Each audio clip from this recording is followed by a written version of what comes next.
Ok, alors, imaginons qu'un nouveau client nous appelle pour faire un devis ou pour créer une intervention. Il faut donc le créer.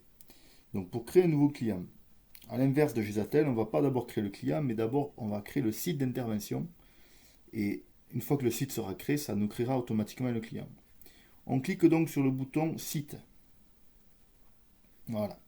Admettons que le client s'appelle Monsieur Test. Alors, on cherche déjà s'il n'est pas existant dans la base. Donc, pour cela, on tape étoile, test, étoile, entrée. Il y a déjà monsieur Test qui existe. Bon, donc nous, on va créer Monsieur Site Test 2. Alors, pour créer un nouveau site, on vient cliquer sur le petit plus. Il nous demande un numéro de site, on ne lui en donne pas, on valide. Voulez-vous affecter un code site automatiquement? Oui. Il nous demande de renseigner le nom du site. Alors, d'abord, ça c'est la civilité. Donc, soit on le connaît, on le tape, sinon F9, et on peut choisir la civilité. Dans notre cas, on va dire que c'est une SARL. Je double-clique dessus. Nom du site, on a dit qu'on l'appelait site test 2. On peut éventuellement rajouter des compléments, sinon on met simplement sa rue de site.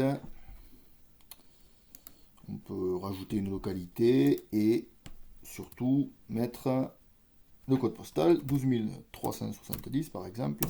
Entrée, on sélectionne Belle-Assurance. Voilà, parfait. Pays, France. J'ai cliqué sur Entrée.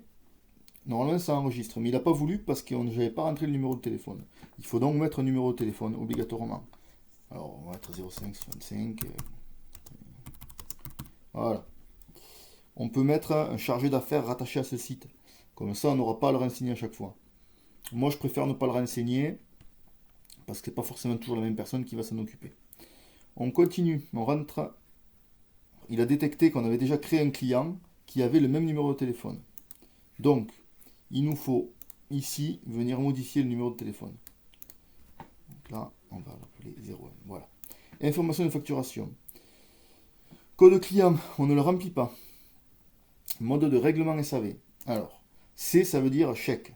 Si on veut payer à 30 jours, c'est C30. Sinon, vous faites F9 et ça vous ouvrira un menu dans lequel vous pourrez choisir. Point très important, le régime de TVA. Alors, si c'est une entreprise, il n'y a pas de question à se poser. C'est bien 0. En revanche, si c'est un particulier, il faudra mettre de la TVA à 10. Voilà. Voilà. Taux 20%, hop, c'est validé. On complète ici la distance. Alors, soit on travaille à la zone, soit on travaille au kilomètre. Donc, ici, on peut sélectionner si on veut facturer le client à la zone, au kilomètre, ou si le déplacement n'est pas facturable. Par exemple, on va indiquer le kilomètre. On va indiquer si on veut comptabiliser ou non le temps de trajet. Donc, chez Chassin, c'est non. Fin de journée, ça n'a pas vraiment d'importance. On indique donc ici simplement la distance facturable. Admettons 23 km. Temps de trajet, on ne met rien. Comptabilité, voilà. On valide. Voilà, notre site est créé. Et il a automatiquement créé un code client. D'accord?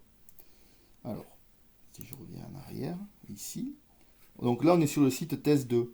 Si je clique ici sur client, je visualise le client qui a été créé. Il a repris toutes les informations qu'on a données pour le site pour les mettre sur le client. Et ici, tout est bien renseigné. On voit le mode de règlement qui est renseigné correctement, etc. On peut aussi ajouter un contact. Donc, je clique ici simplement sur contact. Et ça m'ouvre le fichier des contacts de ce client. Si je veux en ajouter un, je clique sur plus. Donc code contact, on peut mettre le début du nom. Par exemple, si c'est Monsieur Chassin, ce sera voilà, chasse 01, pourquoi pas. Hop, entrée. On remplit son nom. Donc ce sera monsieur M. Chassin, voilà. Et on peut donc remplir toutes les cases. Alors là, il y a un petit bug sur le logiciel, il faut remplir dans le tableau directement.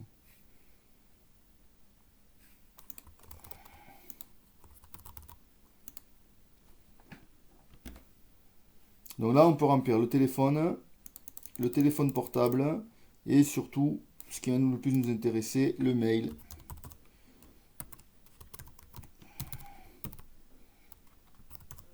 Voilà. Hop, c'est bon. Je viens de créer le contact numéro 1. Pour revenir en arrière, soit la touche abandonner, soit la petite porte pour envoyer les données.